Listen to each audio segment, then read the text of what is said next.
Good afternoon, everyone. Welcome to Linda's Plants for You. I had a request from one of my viewers, Seth Cat, a while back about doing a video on just my pothos. I do have two other ones that I don't have in the picture here just because they're too hard to get at. One is the Cebu Blue and one is my satin pothos, which if you watch in my video of my plants behind my sofa, you'll know why I can't get at it. She's kind of buried under the other plants because she doesn't need very bright light, and she's the one that's attached itself and is shingling up my wall, so I didn't want to move that. But I did bring to the table the ones that I could get at, and I'm going to talk about those a little bit. The first one, and one of my very favorites, this is just so beautiful, is my Pearls and Jade. And this plant is, I mean, she is so forgiving, and she's so, when you feel her, actually almost all the pothos have that waxy feel, except for the satin pothos. Those are a soft kind of velvety feel. But these are just fantastic plants. And if you guys remember a while back, I just had a little piece of her, and I wasn't sure if she'd make it. I stuck her in this vase because I liked the color combination with the off-white vase, and I had a spot for her that I wanted to put her in. And I just thought, well, if I don't, as long as I don't overwater it, she'll grow into it. And grow into it she did. It wasn't that long ago. It's just been months. And she was a tiny little piece, and she grew into all of this. So I'm thinking about taking some cuttings and sticking them back up in here. And these root very readily, very fast. Actually, all pothos do, as far as I'm, with my experience anyway, it's been. So anyway, this is my Pearls and Jade, and I think she's just gorgeous. And I just love how she looks against this vase. I think the coloring is perfect. Now, she is, you know, it's a very deep vase, so I do have to be careful when I water.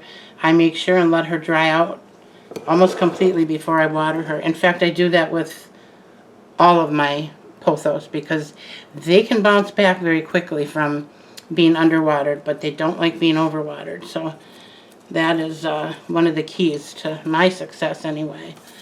They like, well, let's talk about lighting as we go along. This plant I have on my corner shelf in my dining room, and the only light she really gets is, she's about,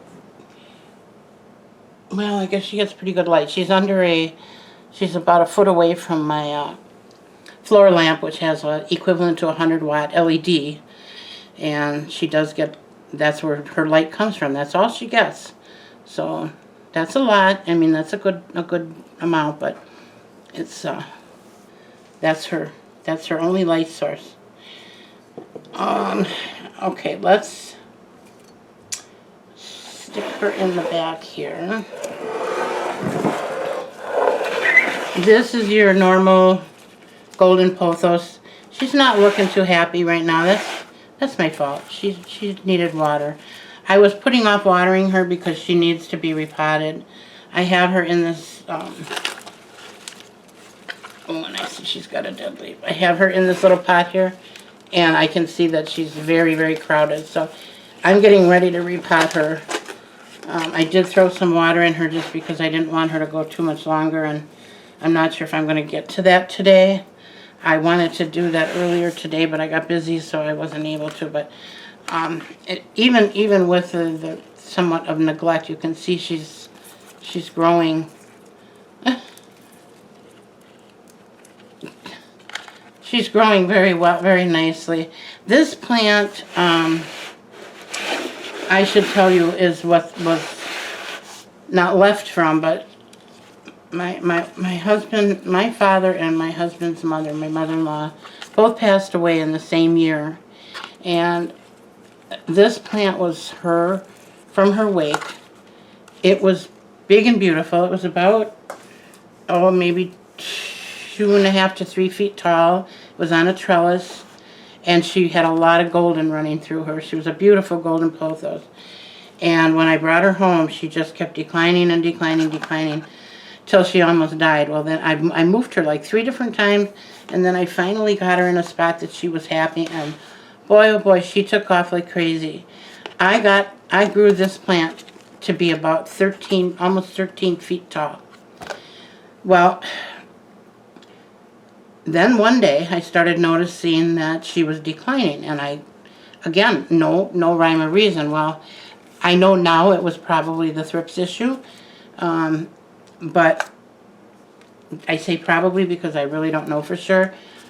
But she was down to nothing by the time I noticed what was going on. I mean, she was declining, and I saw that every day, and I just kept pulling the leaves off of her and wondering what is going on.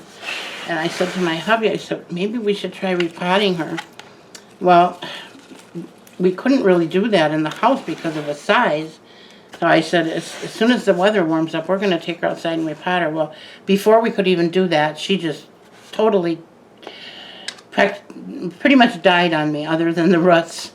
I had one stem left with a couple of leaves, and I said, let's just put her outside and see what happens. So I put her out on the front porch, and we watered her, and we took care of her to try to bring her back to life. And lo and behold, she started getting new leaves, and she stopped declining. And I was like, oh, thank God, she's going to be okay. She's going to be okay. And, that's the problem. When you have something that has a sentimental value, when that's gone, it's gone. You can't bring that back. So that was my biggest concern about her. But she's going to be just fine. Now, she doesn't have her variegation like she once did, but she is getting it back. I've noticed there's a few leaves on here. See if I can find one for you, where she is starting to, on the newer leaves, I don't know if you can see that, but she's starting to come back. She's starting, and I've got her under the Mars Hydrolite, so I expected her to be a lot more golden by now, but maybe it's too much light for her, because I see and hear where the light isn't as bright, she's got more variegation on her. So we'll see what happens, but I'm going to repot her and give her more space, because these plants like lots of room. They're fast growers, and we'll see. But I think she's going to be okay. I'd like to get her back to the big beautiful plant that she once was, and I think we're well on her way. She's got a lot of new growth. Almost every stem has a new leaf coming through, so she's gonna survive. Okay.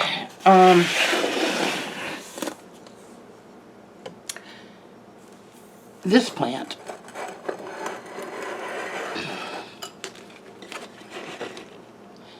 This is it was sold as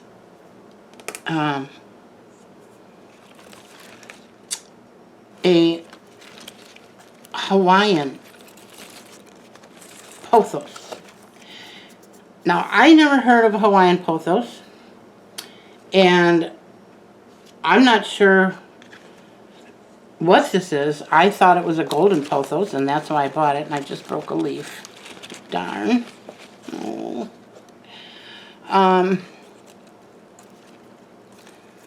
I'll cut that off and rip the whole thing. Anyway, she was very, very full, and I had her in the kitchen on my homemade shelf that my husband made for me, and she was doing really well. I mean, she didn't, she wasn't declining, and she was growing a little bit, not a whole lot. Let me see if I can give you a better view of her. There. But she wasn't really growing like I'm used to pothos growing, so I treated her as I've been treating all of my plants, and then I put a LED light on her.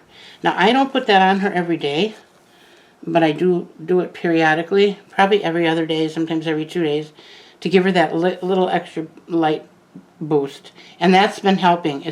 She's no longer declining. She's kind of holding steady, and I don't see a lot of new shoots or a lot of new growth.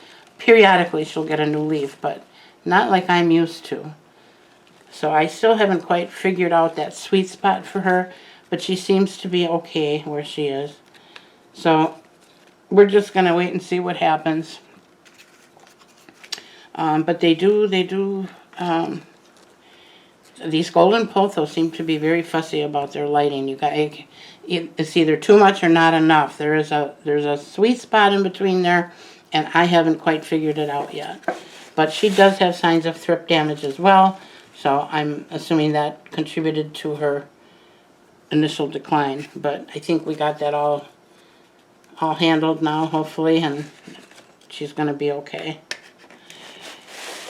All right, and then we also have, and this is my other pride and joy here.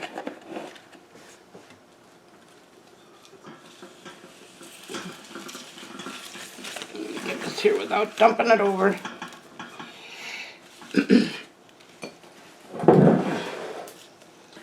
This is my Manjula.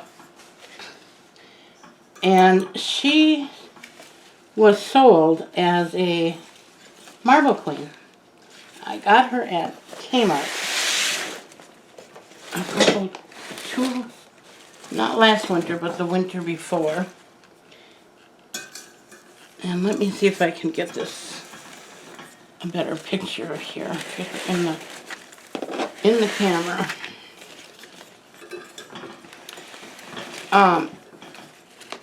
And I questioned it when I got her, but she looked a lot like a marble queen when she was packed in this hanging basket.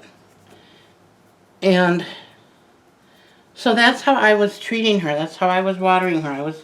I was treating her as though she was a marble queen. She's not a marble queen. She's a Manjula, and she's growing like a weed. And I've had her now, like I said, for two winters. I want to see if I can get a picture of the whole plant for you here.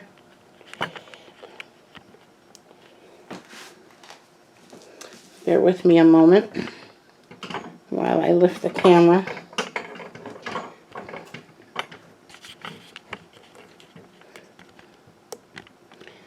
Here we go.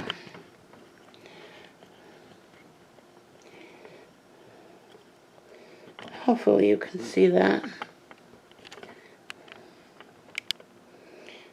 She's very, very healthy. I'm going to bring her down out of that pot so that you're able to see. But I want you to see the stand that she's in. It's so pretty. And it's just so fitting for her. I have her in the corner of my dining room on top of my old Victrola. And that's a perfect spot for her. So let me just move this around.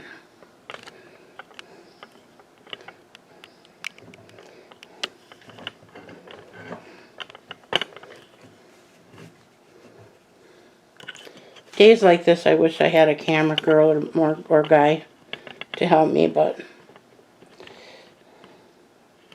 And those of you that do, you're so fortunate. Because then you can really concentrate on the plants instead of the filming. Okay.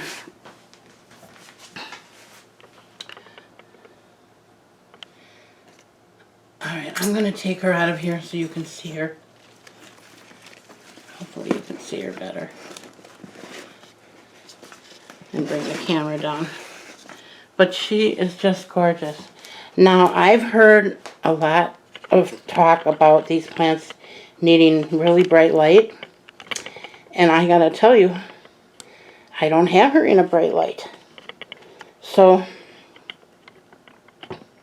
I'm not sure what to say about that, but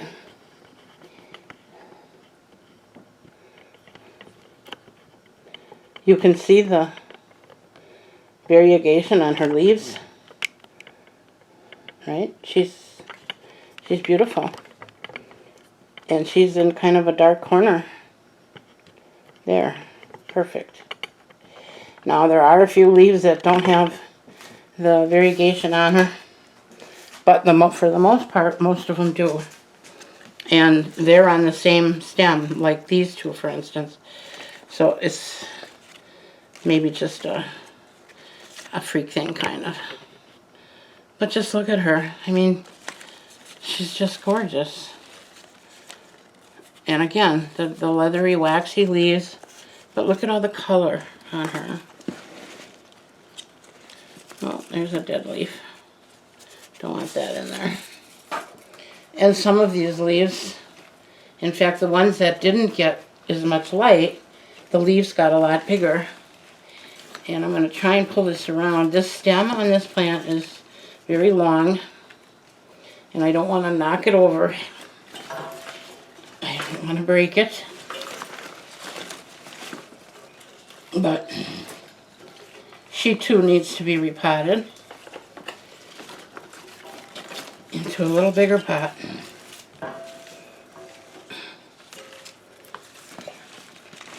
But this is all of her.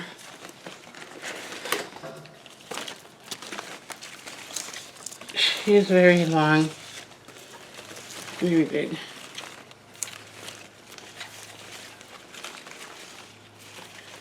And again, you can see how some of the leaves have really nice variegation on them, and some of them are just solid green.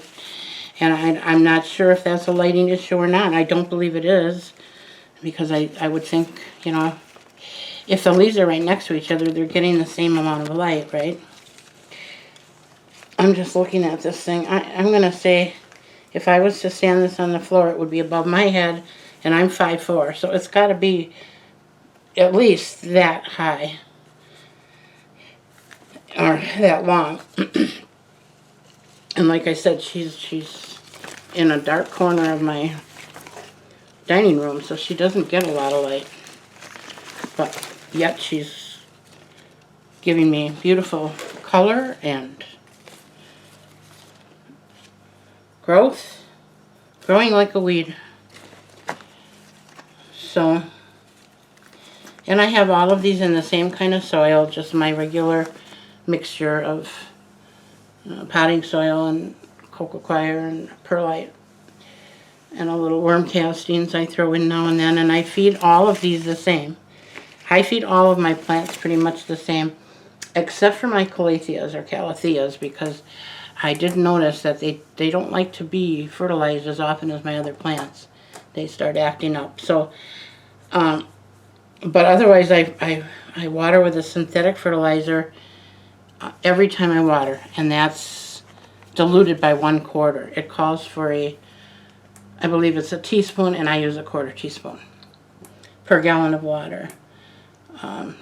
So that's my regimen for these. And I let all of these dry out very far down before I water them. If I don't do that, I end up getting soggy leaves, and they rot and fall off. So that's how I take care of them.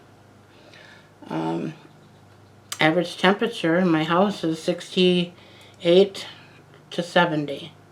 I turn it down to 68, 67 at night, and during the day I keep it around 68 to 70.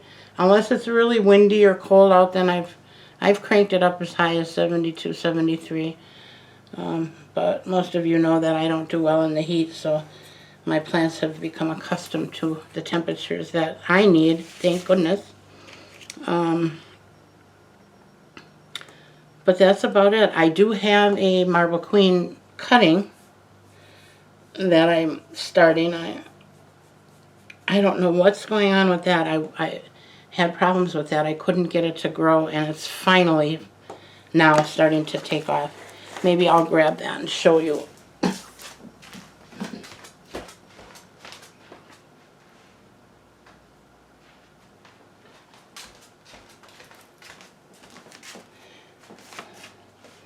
Now you can see the difference here between the Manjula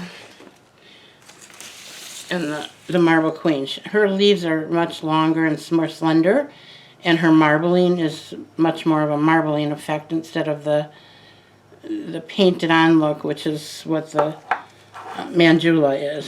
She's got, let me see if I can find a big leaf of hers. She's trying to show you a side-by-side comparison. There's a big difference between these two, right? You've got, this is the Manjula, and this is the Marble Queen. So the Manjula looks like almost looks like it's hand painted on there. And the Marble Queen looks just like what it says, more marbling. And the leaves are completely different. All of the pothos are pretty much heart-shaped. Some are heart-shaped, wider hearts, and some are more slender hearts, narrower hearts. I also have the Pothos Exotica, and I don't know, I was watching a video, I forget whose it was, and they said that it's not actually a pothos. No. I'm finding conflicting information on that, so I honestly don't know the answer. If someone does and they want to put that in the comment section, that would be great. But I have that one too, and but I'm not going to disturb that one either because it's wound around in my living room, and she just finally started taking off, so I don't want to disturb her. But these are my go-to pothos and the easy care ones. And I would strongly recommend the Manjula. If you can get your hands on one of these, man, they're so pretty. And they're so easy to take care of. Really, truly, they are. So anyway, that's about all I have to say on these, I guess, today. Trying to give you all a better, closer look of my plant babies and what I all have here without doing an actual plant tour because it's just really difficult for me to do right now. But I want to show you all what I do have and let you know how much joy these plants bring me. They're wonderful. They bring me a lot of happiness in my life, and so I want to share them with my plant friends. As far as humidity, average humidity, they're fine. My house in one room averages in the 50s, and in another room it averages in the upper 40s. So that's pretty good humidity, but I don't have anything outrageous, or in the winter time it goes down more because I have the heat on, and then in the summer, the middle of summer, when I have the air conditioning on, it drops again. So it does fluctuate, and in the winter sometimes I do have to boil water to get it because it's dropped down as low as 35, and then I get a little nervous and I throw on some boiling water to bring it back up. But these plants never seem to be affected by the humidity or lack thereof. So they're pretty easy plants. So if you're looking to start a plant collection, or you're looking for some plants that don't require a lot of mothering and attention, and that aren't confusing, this is probably a good plant for you to start with. Years ago, that's all they had, it was pretty much anybody that had plants in their house had a golden pothos. That was a staple, I guess. So some people don't like them. They're tired of them because they've been around for so long, but I still think they're pretty. And there's many other species of pothos, by the way, so you might want to just research that and see if there isn't another type that you would like over and above what I have here. And I think that's about it. That's what I know. So, well, I hope you all had a wonderful weekend. Today is Monday, and we have a long week ahead of us here. I wanted to let you know I'm going to be having cataract surgery. They're doing one eye for me on Wednesday. So I'm probably going to be out of commission for a couple of days, I'm assuming. I don't know, I've never had this done before, so I'm not too sure what to expect. But if you don't see me around, that will be the reason. And I will be back once I'm able to do that. Okay, well, if you have any questions or comments, please definitely leave them here, and let me know if you have pothos. Let me know if you have different kinds of pothos that you like and how you take care of yours. Okay. Thank you all for coming. Bye now.